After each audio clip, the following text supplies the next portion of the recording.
Farmers. Siang ini kita sedang bersama Edward. Pak Edward. Pak Edward ini salah satu petambak di Jawa Timur yang mengelola tambak sekitar 5 hektaran ya Pak ya? Yeah. Dan kita akan ngobrol-ngobrol sedikit seperti apa sih sebetulnya dalam potensi bisnis tambak udang di Indonesia dan apa aja sih hambatannya gitu Pak ya. Silakan Pak Edward mungkin bisa sampaikan gimana nih Pak selama menjalani bisnis tambak udang. Kita menjalani tambak udang ini barusan sekitar 3 tahun ya. Jadi sekitar 6 siklus lah.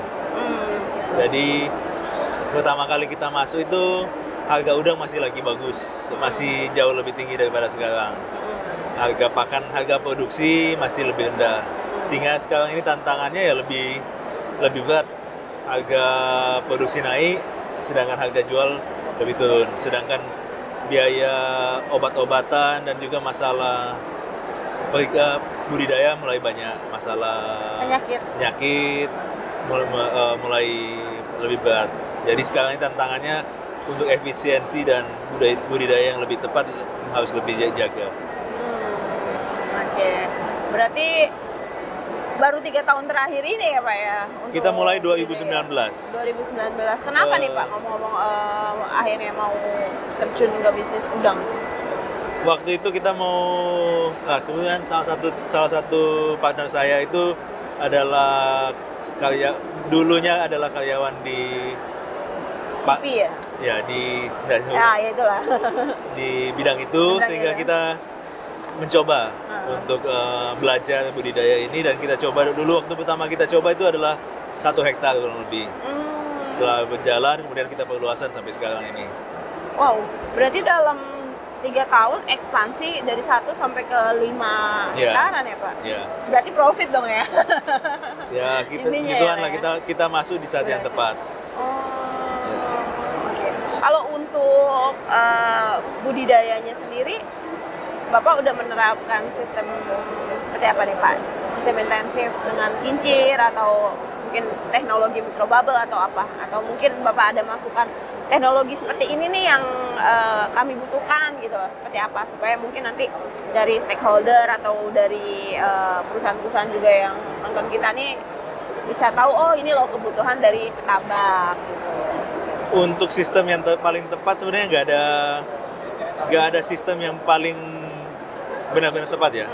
Pertama kita harus kenali dulu wilayah kita, perairannya seperti apa. Sebagai contoh ya, kita pertama kali menerapkan dengan sistem plankton. Plankton. Jadi budidaya mengandalkan sistem plankton. Kemudian dengan berjalannya waktu terjadi wabah HPND kalau tahu ya.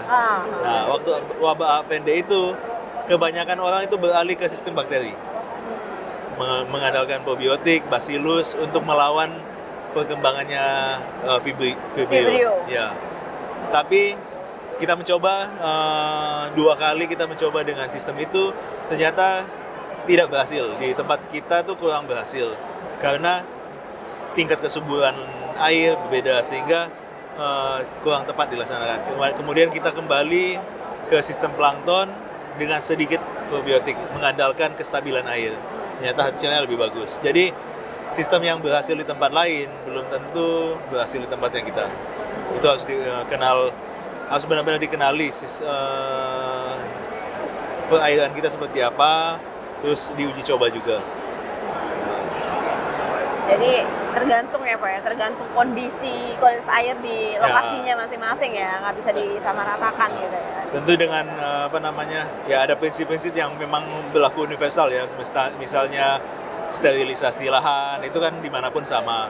Kemudian kontrol pakan itu kan dimana juga sama.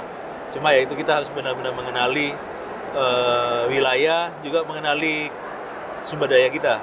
Misalnya harus pembersihan kolam harus setiap hari, sedangkan kita mau seperti itu tapi karyawan kita tidak cukup. Kalau dipaksakan akhirnya tidak bisa berjalan dengan baik. Jadi ya benar-benar kenali tambaknya kita, kondisinya seperti apa, juga karyawan-karyawan kita. Oke. Pak, kalau untuk pameran seperti Indo Livestock ini gimana nih Pak komentarnya? Mungkin Bapak ada harapan dengan pameran seperti Indo Livestock? Apa nih berkunjung ke sini harapannya apa gitu? Menemukan apa? Gitu? Biasanya kita ikut yang saya beberapa kali datang yang pamerannya yang diselenggarakan SCI. Jadi itu benar-benar hanya untuk udang. Udang. Sekali ini kita datang ternyata livestock ya. Kami juga senang melihat bidang-bidang yang lain. Mungkin ada peluang-peluang yang lain. Kita lihat ada beberapa yang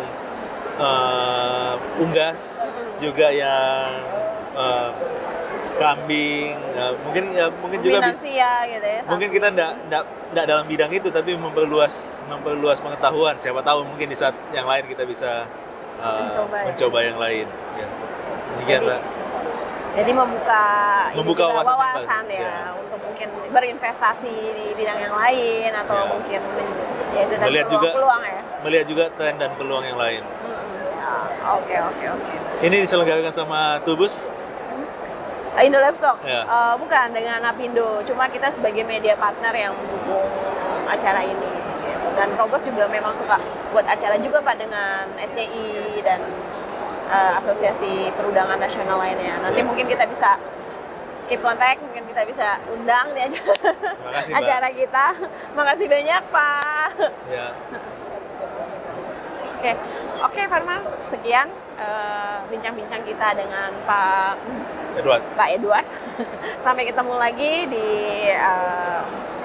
bintang tamu yang lainnya. Oke. Selamat sore. Terima kasih Pak ya. Thank you ya Pak Edward.